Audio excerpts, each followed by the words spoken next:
right, we're back. Folks, we're back with another episode of Positive Mischief, and we have Martin von Ruden with us today. Martin, say hi to everybody. Hey, everyone. Martin is the principal at Capital M Creative. So, Martin, the first question we ask out of the gate, a very simple one. Yes. If you could describe your job to a child, 5, 6, 7-year-old, how would you do it? So hard. I try to describe it to my 50-year-old MIT graduate brother, and he still doesn't get it. So this is going to be hard. I say I make things. Okay. And that is usually the open. And then you say like what, and that usually leads to, another kind of conversation or a visual cue. Or if they're young and they have a smartphone, I take it out and I show them something. There we go. But I've had that before, and I've had it with my own kids. Kids like, what does your dad do? And there aren't these typical titles. And they're always like, Dad, I don't even know to tell people what you do. But that's really what it is. And then I get in arguments with my 2 engineer brothers because they're like, no, we make things. Because one builds ferry ships and the other one builds computer hardware. So It's this family argument about who makes what better. It's defining what content is nowadays. No, I make that. We make it from scratch. Yeah. And still, but we were around at Christmas, and my brother's like, I still don't know what you do. But luckily, you have a lot of things like, you can take them to Times Square and go, oh, I did that. Or, turn to the TV and say, I do that. And they're like, oh, okay, I got it. Mm-hmm. Yeah. See, I don't have that problem in my family. I've got 2 younger brothers, and we all work in the creative field. So we all just, in fact, it's the opposite. We talk about it too much when we're at Christmas. No, I missed the engineering.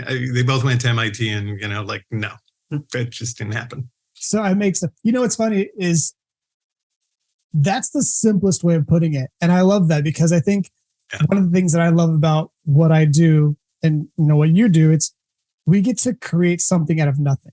Yep, exactly. And it doesn't matter whether it's a video for a brand or it's a website or it's, it's a billboard in Times Square. Like we get to create. Yeah. And I think that, when we have these boxes and boundaries that we have to adhere to, the creative guidelines, like those are really fun, those guide rails. But it's like, okay, I get to, within that world, I can do whatever I want. Well, and I always say that, and I know it sounds like cliche, but every assignment's a gift to me. And I mean it sincerely. It's just, wow, you're going to pay me to do that? This is amazing. Yeah. Well, especially as as someone who runs a creative agency. Yeah. That's our lifeblood. Is that stuff come in? So, oh yeah, you're going to pay us to, okay. Yeah. Where do I sign? Yeah.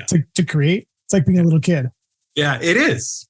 I mean, very, very, very lucky. But yeah, that's usually what I say. And then it leads to another conversation like what? It's a very short answer.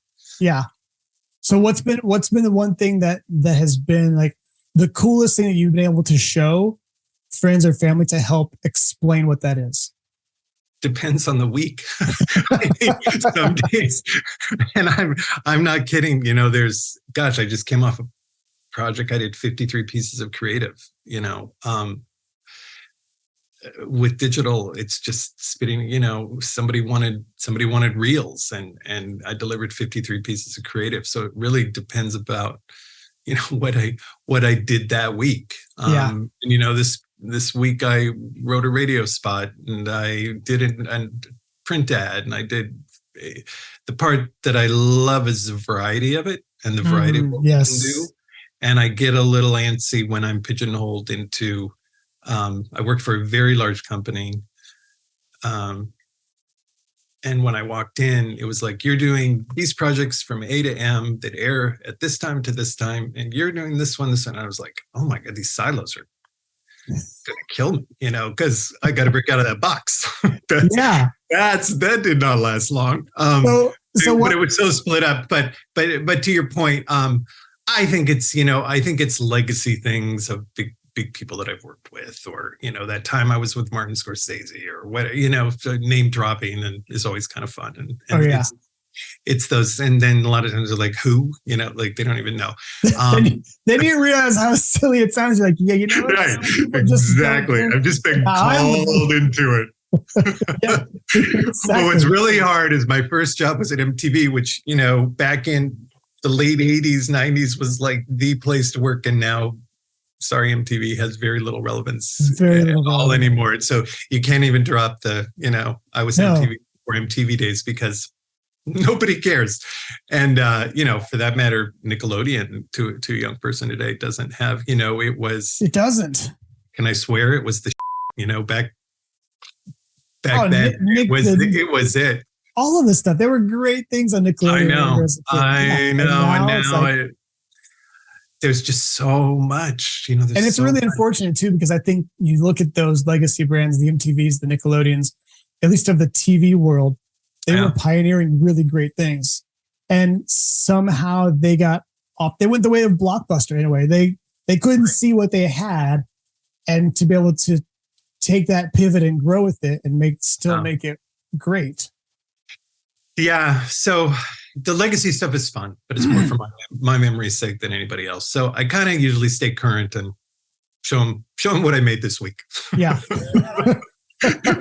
Just avoid it all. Here's what I did today. Kind of thing. No, absolutely. So what, you talked about making the shift from large company to where you are now. What was it about that? Like, why did you feel that it was the right time to go off on your own, or to start an agency, or to go away from the big thing?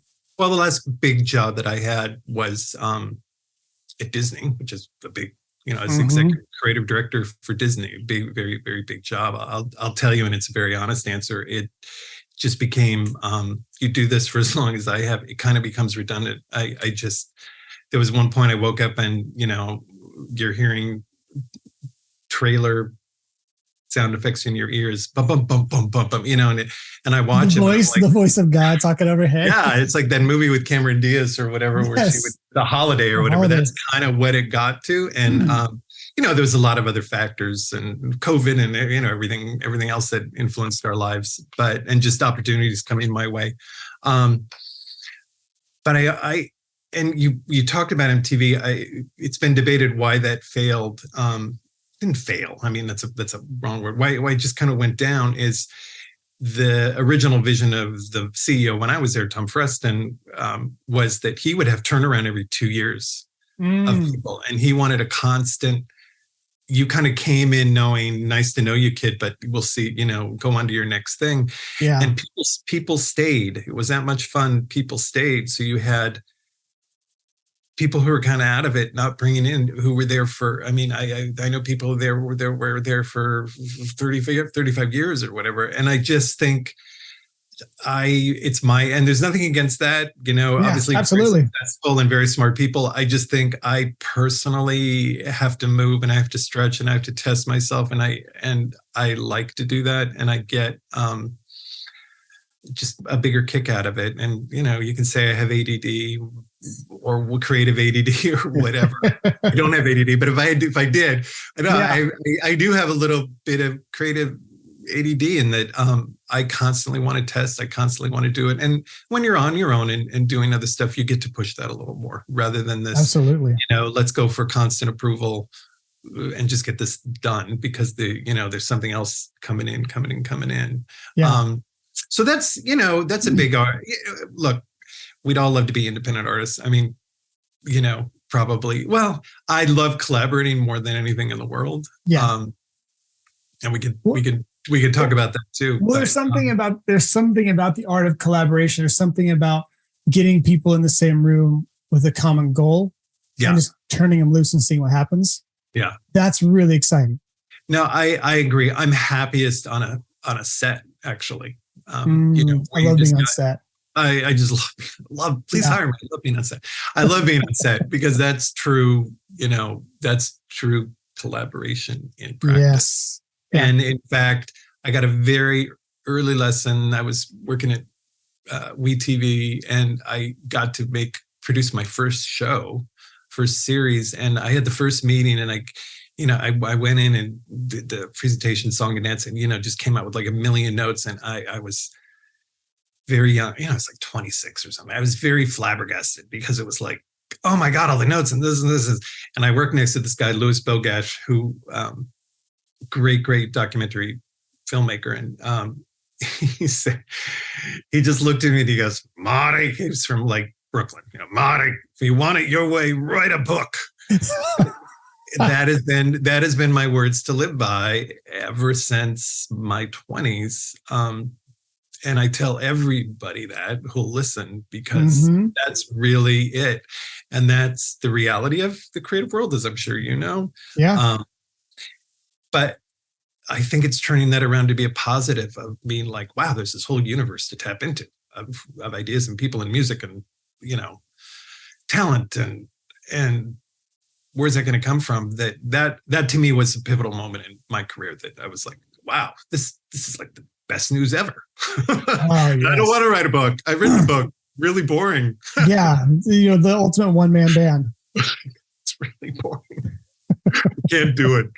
Do it. I like to, but like it's 3 months and then what? Oh, you're going to pay me $10,000? Like forget it. All that time. Yeah. Well, it's funny. I was just thinking about, gosh, what was it?